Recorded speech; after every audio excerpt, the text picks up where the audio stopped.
Salam sejahtera dan salam sehat bagi kita semuanya. Jemaat yang terkasih di dalam Tuhan kita Yesus Kristus dimanapun kita berada. Mari kita mendengarkan kebenaran firman Tuhan. Oleh karena itu, kita meminta bimbingan Roh Kudus. Kita berdoa. Kami bermohon Tuhan, supaya kiranya Engkau menyertai kami dengan pertolongan Roh Kudus-Mu untuk kami mengerti sabda-Mu. Dalam nama Yesus kami berdoa. Amin. Jemaat Tuhan, adapun sabda Tuhan yang menyapa kita tertulis dalam kitab Injil Matius pasal yang ke-6 ayat 9 sampai dengan ayat yang ke-13. Sekali lagi Matius pasal 6 ayat 9 sampai dengan ayat yang ke-13. Saya akan baca untuk kita semuanya. Demikianlah kebenaran firman Tuhan. Karena itu berdoalah demikian: Bapa kami yang di sorga, dikuduskanlah namamu, datanglah kerajaan-Mu, jadilah kehendak-Mu di bumi seperti di sorga. Berikanlah kami pada hari ini makanan kami yang secukupnya, dan ampunlah kami akan kesalahan kami, seperti kami juga mengampuni orang yang bersalah kepada kami. Dan janganlah membawa kami ke dalam pencobaan, tetapi lepaskanlah kami daripada yang jahat, karena Engkaulah yang punya kerajaan dan kuasa dan kemuliaan sampai selama-lamanya. Amin. Demikian pembacaan kebenaran firman Tuhan.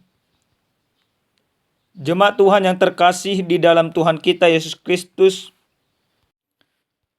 hal yang sangat lumrah kita lakukan di dalam kehidupan,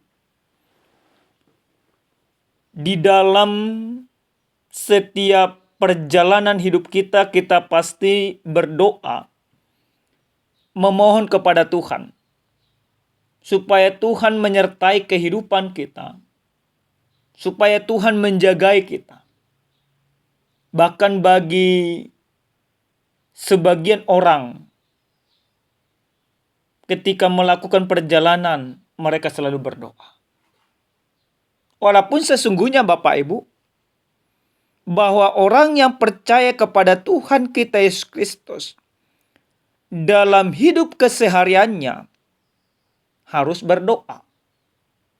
Karena doa menjadi nafas kehidupan kita. Doa menjadi kekuatan kita. Doa menjadi penopang kita dalam menghadapi realita kehidupan yang terjadi saat ini. Jemaat Tuhan yang terkasih di dalam Tuhan kita Yesus Kristus, dalam sabda Tuhan yang sampai kepada kita pada saat ini, di mana para murid Yesus bertanya kepada Yesus sesungguhnya, bagaimana sesungguhnya berdoa itu? Maka Yesus mengajarkan, jangan berdoa bertele-tele, jangan berdoa untuk mencari nama, jangan berdoa seperti orang-orang munafik di tempat-tempat peribadahan, di jalan-jalan raya, supaya dilihat orang. Tapi Yesus katakan, masuklah ke dalam kamarmu, tutup kamarmu, dan berdoalah di sana kepada Bapamu yang tersembunyi, dan Dia akan mendengarkan engkau. Dalam arti bahwa doa itu bagaimana aku terkoneksi dengan baik, dengan sungguh-sungguh kepada Tuhan, tanpa harus diketahui oleh orang lain.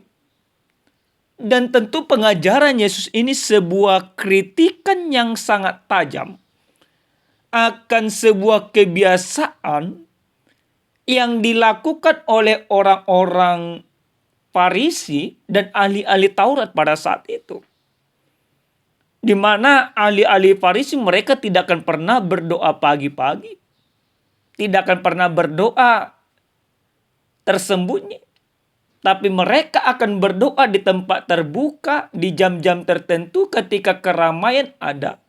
Tujuan mereka bukan supaya mereka terkoneksi dengan Tuhan yang mereka pahami, tapi supaya mereka dilihat orang sedang berdoa. Mereka berdoa untuk mencari kehormatan kepada diri mereka sendiri, mencari penghargaan, mencari kewibawaan.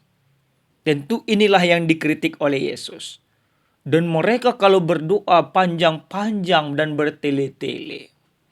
Tapi Yesus akhirnya mengajarkan kepada para murid tidak demikian. Yesus mengajarkan yaitu tentang doa Bapa kami.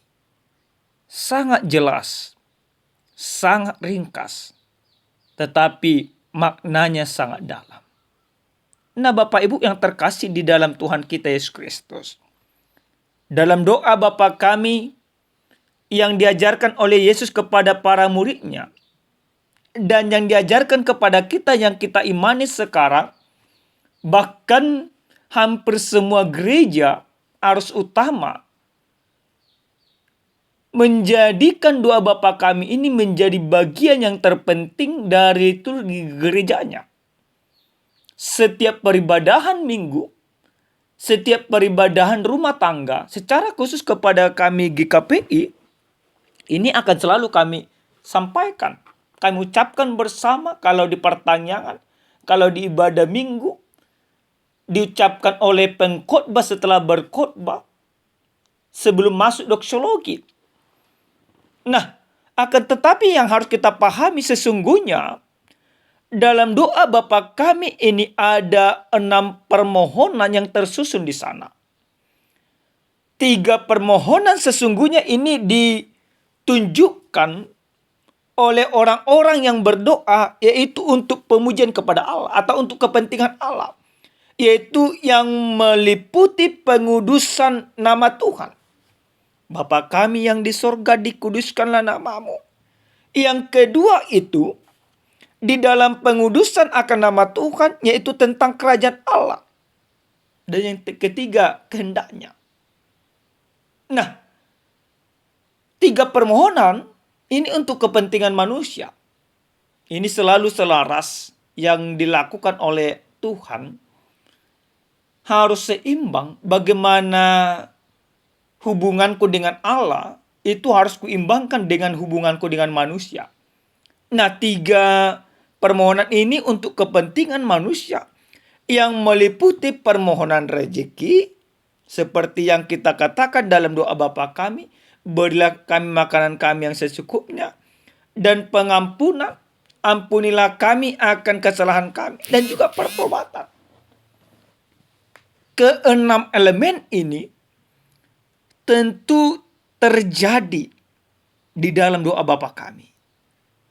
Dan sesungguhnya tidak hanya di dalam doa Bapa kami, tapi di dalam setiap doa yang kita sampaikan, keenam elemen ini harus terjadi.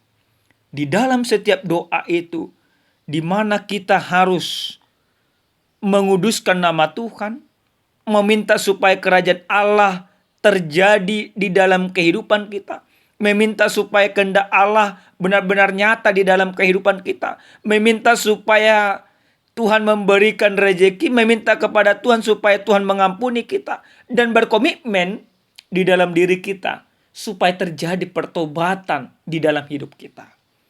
Oleh karena itu Bapak Ibu yang terkasih di dalam Tuhan kita Yesus Kristus, mari kita coba kita pahami secara sungguh-sungguh akan makna doa Bapa kami yang diajarkan oleh Yesus kepada kita pada saat ini. Bagian yang pertama Bapak Ibu, dalam kebenaran firman Tuhan ini ada perkataan di dalam doa Bapa kami yang di sorga. Di dalam doa Bapa kami, kita mengakui atau kita orang yang percaya memanggil Tuhan itu sebagai Bapa, yang berarti di sana ingin menjelaskan kepada kita, memberikan pemahaman yang baik kepada kita, bahwa pribadi Allah itu adalah pribadi seorang Bapa yang dia tinggal di surga tapi dia tetap dekat kepada kita. Nah, di dalam yang selanjutnya dikatakan dalam doa Bapa kami, dikuduskanlah namamu, datanglah kerajaanmu. Dalam setiap doa kita harus memahami bahwa Bapa itu adalah kudus, Dia itu adalah suci, Dia itu adalah benar. Maka kita memohon kepada Allah yang benar, kita memohon kepada Allah yang kudus, kita memohon kepada Allah yang tidak bercacat dan tidak bernoda. Maka karena kita memohon kepada Allah Bapa yang kudus itu, kita sesungguhnya harus berusaha juga menjadi orang yang kudus. Sebagaimana Bapa kita yang kudus. Baru kita katakan juga, datanglah kerajaanmu.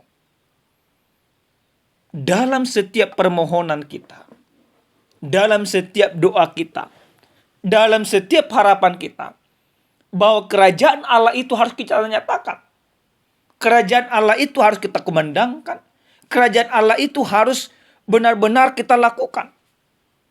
Baru dikatakan di sana, jadilah kehendakmu di bumi seperti di sorga. Kehendak Tuhan dalam setiap doa kita itu akan terjadi. Tidak lagi harus kehendak kita. Tidak lagi harus keinginan kita. Tapi di dalam doa kita itu, di dalam permohonan kita itu, kita mau menjadikan kehendak Allah itu benar-benar nyata di dalam kehidupan kita. Kehendak Allah itu diaplikasikan ke dalam kehidupan kita. Jadi ketika kehendak Allah itu benar-benar terjadi, maka yang kita lakukan tentu yang sesuai dengan yang diinginkan oleh Tuhan. Tidak lagi kita melangkah dengan diri kita semata, tapi kita melangkah dengan kehendak Tuhan. Yang berikut Bapak Ibu, di dalam doa Bapa kami ini juga kita katakan di sana, berikanlah kami pada hari ini makanan kami yang secukupnya. Kita meminta hanya kepada Tuhan. Yang memberikan rezeki hanya Tuhan. Bukan orang lain, bukan kuasa yang lain, tapi Tuhan. Ini harus kita pahami. Maka dalam permohonan kita percaya, kita yakin yang memberikan rezeki, yang memberikan keselamatan, yang memberikan segala sesuatu yang kita butuhkan itu Tuhan. Tidak pengetahuanmu, tidak kekuatanmu, tidak kebolehanmu, tapi kehendak Tuhan. Maka dalam doa kita itu, kita mau mengatakan, biarlah kehendak Tuhan terjadi dalam kehidupan kami. Baru di sana juga dikatakan, dan ampunlah kami akan kesalahan kami, seperti kami juga mengampuni orang yang bersalah kepada kami. Bapak Ibu yang Tuhan kasihi, kita tahu bahwa Allah itu adalah Maha Pengampun. Dan Dia yang mampu mengampuni segala dosa kita. Kita tahu bahwa Allah tidak pernah memperhitungkan segala dosa kita. Dia tidak pernah menolak permintaan kita. Oleh karena itu, kita juga diajarkan supaya juga mengampuni orang lain.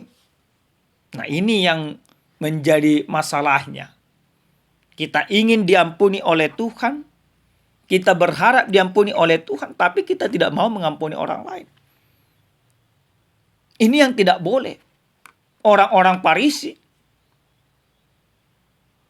mereka selalu meminta pengampunan kepada Tuhan, tapi mereka tidak pernah mau mengampuni orang lain, menerima orang lain. Tapi orang yang percaya, ketika kita katakan ampunilah kesalahan kami, kita tahu bahwa Allah Maha Pengampun. Apapun dosamu, apapun kesalahanmu, Tuhan pasti ampuni. Maka sebaliknya juga harus seimbang. Ketika kita diampuni oleh Tuhan, maka kita juga akan mengampuni sesama kita. Lalu, janganlah membawa kami ke dalam pencobaan, tetapi lepaskanlah kami dari yang jahat. Tentu Bapak Ibu, kita berharap tuntunan Tuhan senantiasa di dalam kehidupan kita.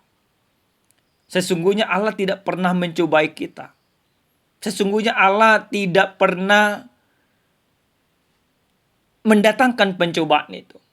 Tapi terkadang iblis yang berusaha mencobai kita, menyesatkan kita, menipu kita. Maka di sana kita memohon kepada Tuhan supaya tipu daya muslihat daripada si iblis itu jangan mempan kepada kita. Supaya Allah senantiasa memberikan kekuatan kepada kita, memberikan hikmat kepada kita. Mengerti bahwa ini adalah cobaan. Mengerti bahwa ini adalah rintangan. Maka kita memohon kepada Tuhan supaya kita diberikan hikmat. Mengetahui mana yang dikehendaki oleh Tuhan supaya kita jangan terjatuh. Contoh sederhana Bapak Ibu. Kalau kita mendapatkan sesuatu hal yang tidak wajar, contoh ibaratnya masuk uang ke rekening kita tanpa kita ketahui dari mana sumbernya. Tiba-tiba, jangan langsung kita bangga, wah ini rezeki nomblok. Ini rezeki yang luar biasa. Atau diberikan seseorang kepada kita uang tanpa tahu alasannya, terlalu banyak dari yang seharusnya dari pekerjaan kita. Kita perlu pertanyakan. Jangan-jangan itu adalah hasil korupsi. Maka kita hati-hati supaya kita jangan jatuh ke dalam pencobaan. Kita meminta kepada Tuhan supaya Tuhan melepaskan kita. Baru dikatakan di sana, karena Engkau yang punya kerajaan dan kuasa dan kemudian sampai selama-lamanya. Amin. Tentu Bapak Ibu yang Tuhan kasihi, kita mengetahui bahwa kerajaan Allah sesungguhnya kerajaan yang paling berkuasa. Dia pemilik dunia, Dia pemilik langit, Dia pemilik semuanya, dan kuasanya itu maranatha selama-lamanya. Hanya kekuasaan Allah yang tidak pernah lenyap.